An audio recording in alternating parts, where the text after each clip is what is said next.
معزز سامعین، ذات نسب بدلنا کیسا ہے؟ اس کا کیا مطلب ہے؟ اس کا مطلب یہ ہے کہ اگر کوئی انسان اس کی قوم ہے، پٹھان ہے یا پنجابی ہے یا ترکی ہے یا مختلف جس طرح دنیا میں قومیں ہیں، اس کی کوئی قوم ہے تو وہ اپنی قوم کو چھوڑ کر اپنی نسبت کسی دوسرے کی طرف کرتا ہے۔ مثال کے طور پر کوئی سید ہے تو وہ اپنے آپ کو اپنی نسبت سیدوں کی طرف نہیں کر رہا، وہ اپنی نسبت دوسروں کی طرف کر رہا ہے۔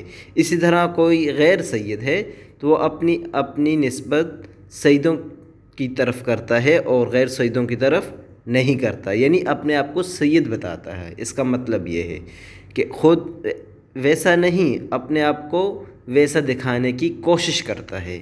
اس کا مطلب ہے اپنی ذات نسب بدلنا۔ رسول اللہ صلی اللہ علیہ وآلہ وسلم نے فرمایا،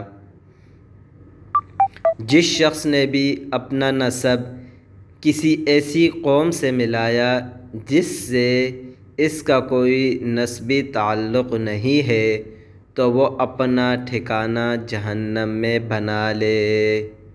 دیکھیے کتنی سخت حدیث ہے، کتنی سخت حدیث کے الفاظ ہیں کہ وہ اپنا ٹھکانہ جہنم میں ہی بنا لے، کیونکہ اس نے اپنا نسبی تعلق چینج کر دیا ہے، دنیا والوں کو دھوکہ دینے کی کوشش کر رہا ہے۔ اس حدیث سے ہمیں یہ پتہ چلتا ہے کہ جب آپ دھوکہ دینے کی کوشش کریں گے نا، کسی کو بھی اپنا نسب بدلنا، کسی کو دھوکہ دینا ہے۔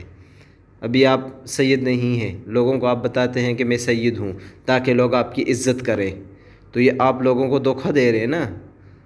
تو اس سے ہمیں یہ پتہ چلتا ہے کہ اپنی جو نسبی تعلق ہے وہ صرف جس کی طرف ہے اسی کے ساتھ ہمیں خاص رکھنا چاہیے، کسی اور طرف نسبت نہیں کرنی چاہیے۔ ہاں، اگر آپ اپنے ساتھ کوئی ایسی چیز لگاتے ہیں اپنے نام کے ساتھ، مثال کے طور پر کہ آپ انڈیا کے رہنے والے ہیں تو آپ اپنے نام کے ساتھ بھارت لگا دیتے ہیں یا انڈیا لگا دیتے ہیں، اس کا کوئی ایشو نہیں۔ یا UAE میں رہتے ہیں یا پاکستان میں رہتے ہیں یا بنگلہ دیش میں رہتے ہیں، جہاں کہیں بھی رہتے ہیں اس کا نام لگا دیں، نام لگانے کا وہ ایشو نہیں ہے، صرف اپنا نسبی تعلق نہیں بدلنا چاہیے۔ اور دوسری بات یہ ہے کہ ہمیں دھوکہ نہیں دینا چاہیے، لوگوں کو دھوکہ دینے سے ہمیں بچنا چاہیے۔ یہ حدیث بیسک جس طرح ہے وہ یہی ہے کہ ہم لوگوں کو دھوکہ دے رہے ہیں۔ اللہ رب العزت ہمیں نیک و صالح بنائے اور اپنے عذاب سے بچائے، آمین۔